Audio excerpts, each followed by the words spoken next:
Oi pessoal, eu sou o Alessandro e hoje eu vou comentar esse quadrinho aqui, o número 12 da coleção A Espada Selvagem de Conan. Coleção essa que publica na ordem de lançamento as histórias do Conan que saíram na clássica revista Savage Sword of Conan.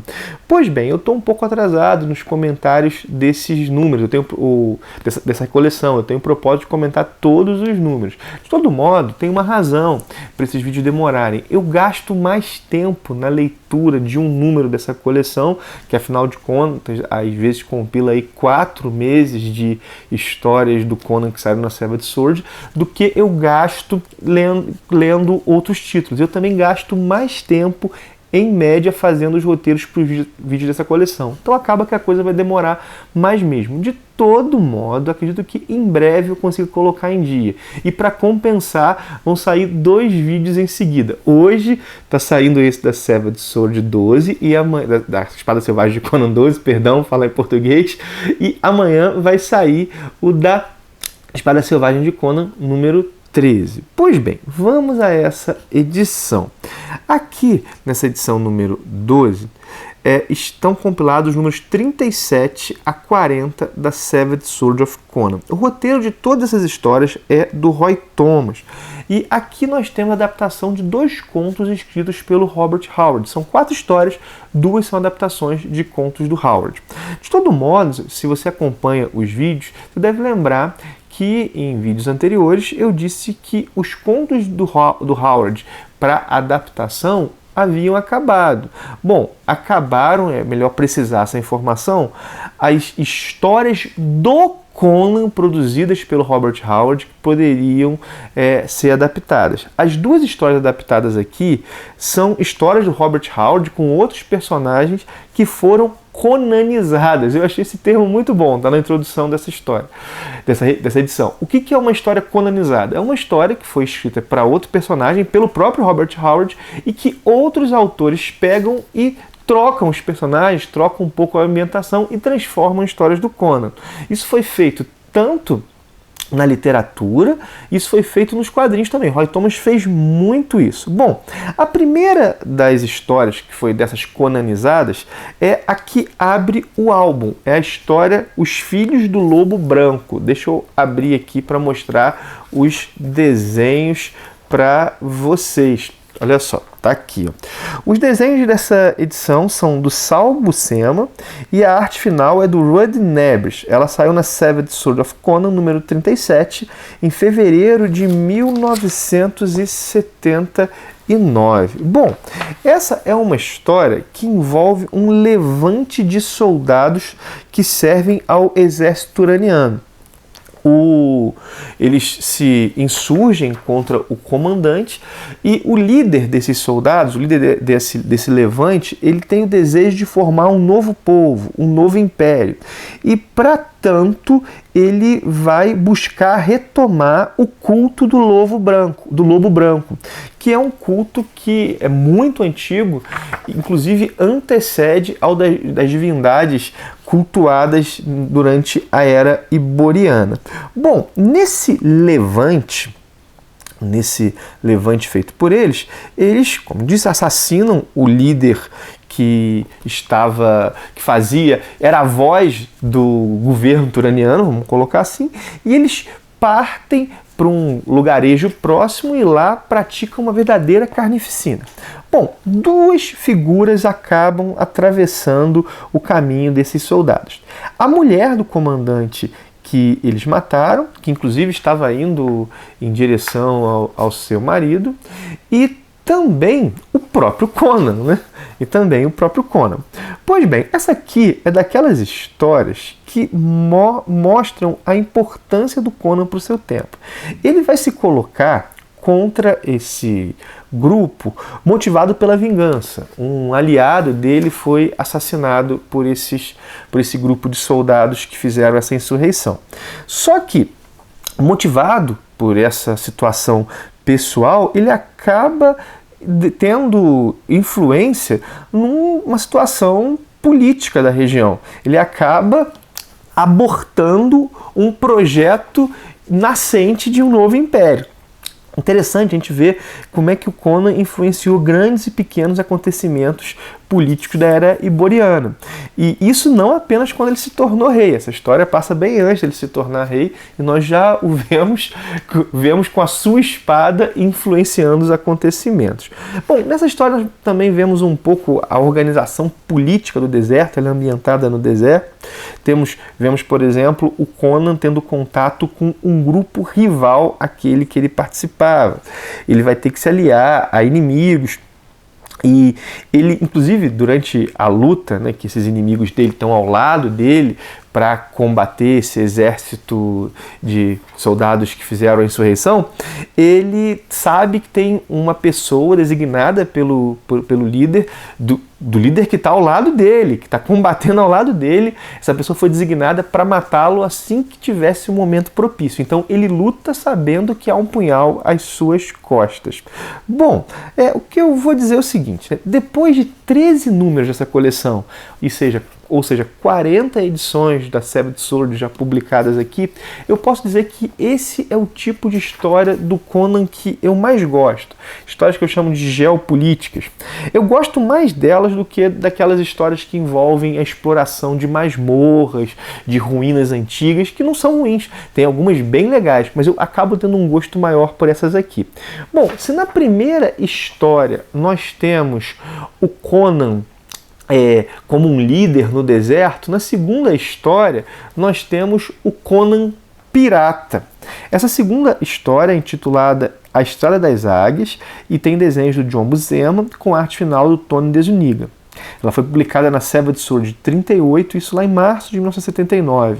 E ela também é uma história conanizada. Originalmente ela foi um conto histórico escrito pelo Robert Howard, mas uma coisa que vale dizer é que quem canonizou essa história primeiro não foi o Roy Thomas, foi o Sprague de Camp, que funcionou como uma espécie de sucessor do Robert Howard com o Conan. Pois bem, né, a história começa retratando uma derrota sofrida pelo Conan. Muitos da sua tripulação foram mortos. E logo em seguida nós vemos um massacre acontecendo num lugarejo. Essas duas situações vão acabar se cruzando. E vemos nesse massacre, deixa eu pegar aqui, uma mulher fugindo da morte. Essa mulher acaba encontrando o grupo que derrotou a tribulação do Conan. E aqui a trama se complexifica. Essa mulher, ela estava nesse lugarejo, mas ela é uma fugitiva de uma fortaleza. E nessa fortaleza se encontra cativo um dos sucessores ao trono de Turan.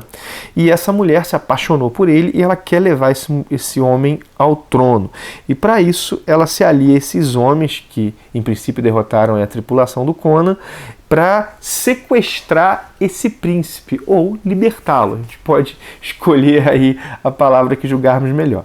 Bom, nisso o Conan chega ao lugar em busca de suprimentos e ele acaba encontrando um homem desse lugarejo assassinado, desse lugarejo chacinado, melhor dizendo, né?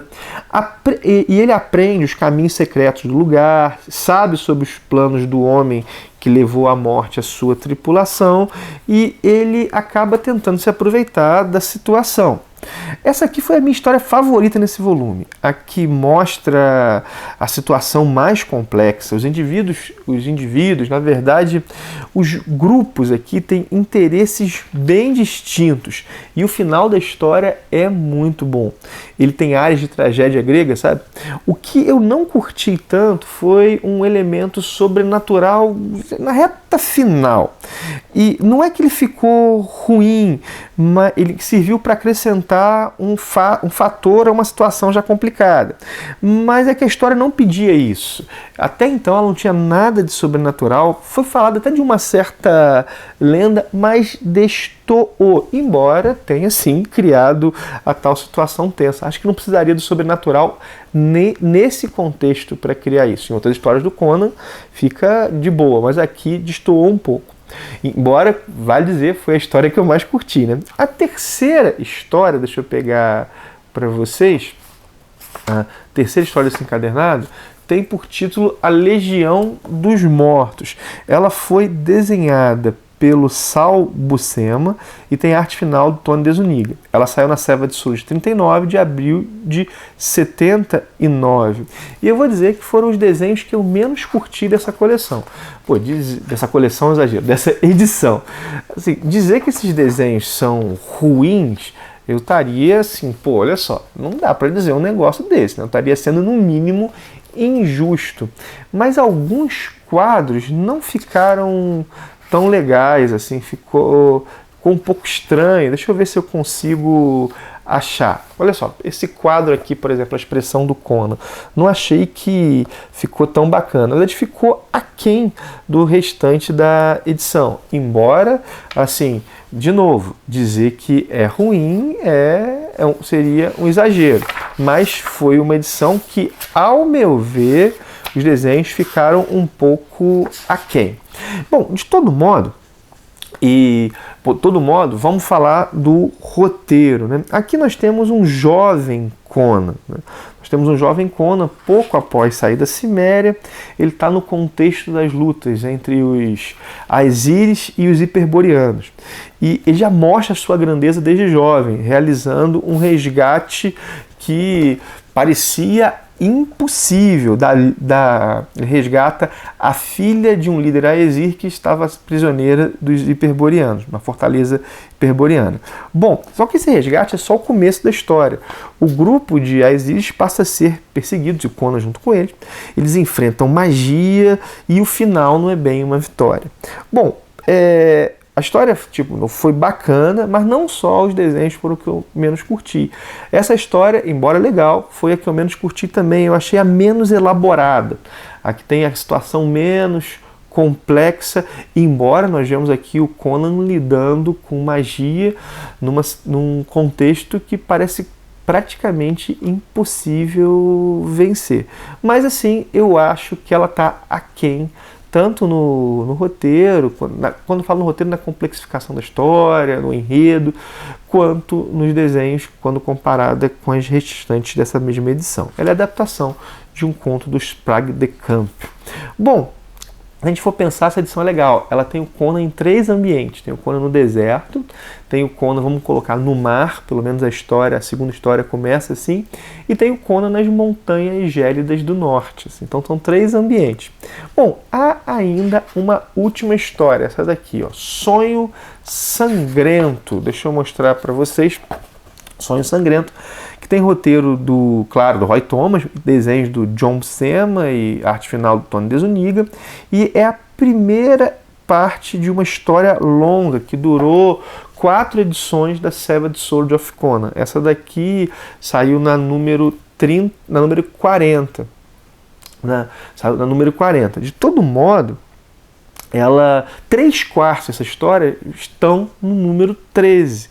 E por isso que eu acho melhor eu nem comentar tanto esse comecinho, já que eu li as 2 edições em seguida, o comentário dessa história na totalidade vai ficar pro próximo vídeo. Isso aqui é a adaptação de um romance, Conan o Bucaneiro, que é do Sprague de Camp e do Lin Carter. De todo modo, tem uma coisa que me incomodou nessa edição, já sinalizei para isso.